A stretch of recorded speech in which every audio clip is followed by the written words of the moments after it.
motivating TANF clients. So what I've learned in my 8 years of working with TANF population is if you want people to change their lives, to take a leap into a new life, you better start creating trust with them. Have them trust you, because there's a lot to be concerned about and a lot to be fearful of. And unless you have that foundation of trust, it's very hard to create change. Now, why does 15 seconds seem so long on this slide and so fast on the other ones? There you go, thanks.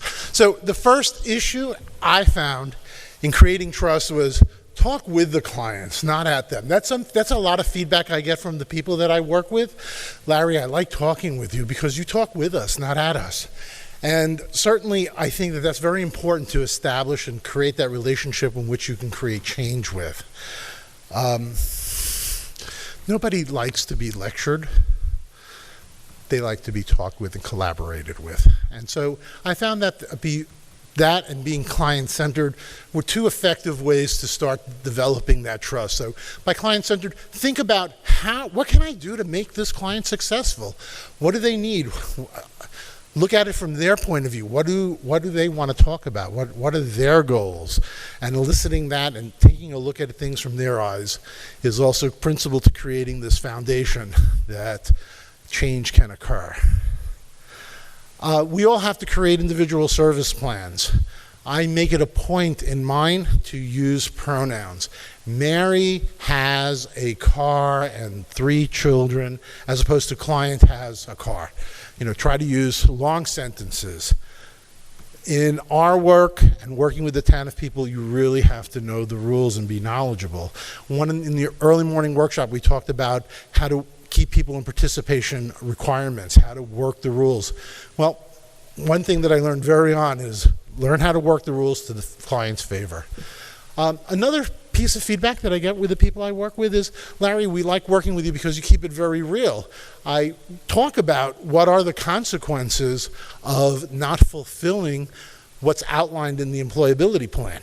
And in that, we explore all options.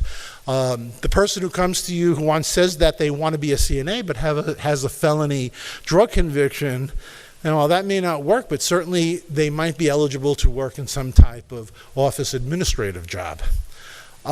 Here's a real key. Take a pause to acknowledge that you're intruding in their life, that you're asking these questions. Nobody wants to be having to bear all to a relative stranger. So I often say, hey, I'm sorry, but I have to ask you these questions. Another key issue is this the right time?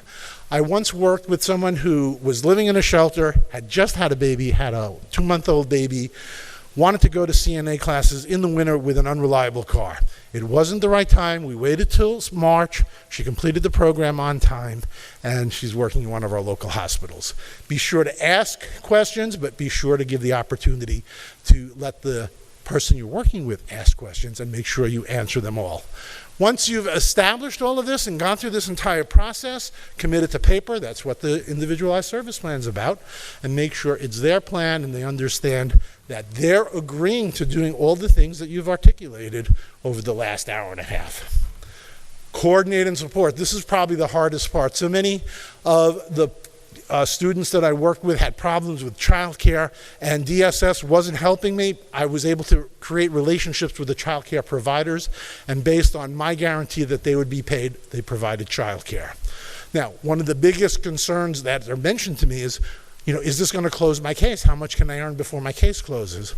So you really have to know what the rules are on case closure and let them know at what point and how much more money they can have, how much more resources they can have in their household.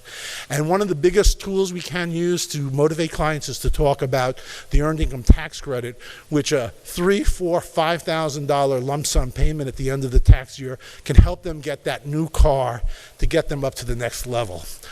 Celebrate success. I love it when we have to come up with our success stories and I can go through the case files and really try to find somebody who's been extraordinary in their achievement over the last several months that we've worked at.